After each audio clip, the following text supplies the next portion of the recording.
ঠাম্মার সাথে এসেছি মাঠে। ঠাম্মা এসে ছাগলের ঘাস কাটার জন্য।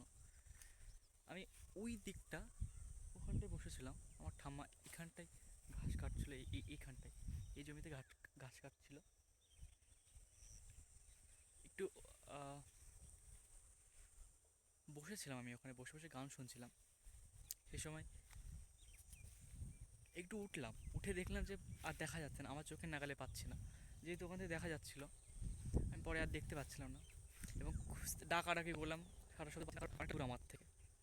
আর এখানে হাওয়া বইছে, আমার ঠাম্মা বয়স হয়ে গেছে অনেকটা, শুনতে পায় না কানে ঠিক মতো। এবং আমি খুঁজতে খুঁজতে দেখো তোমাদেরকে দেখাই,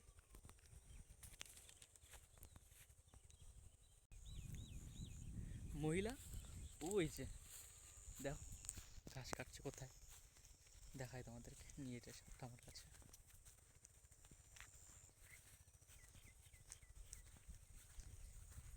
ঠাম্মা, ওরা মা, তোমার তো ডাকলাম, ডাক শুনতে পাওনি?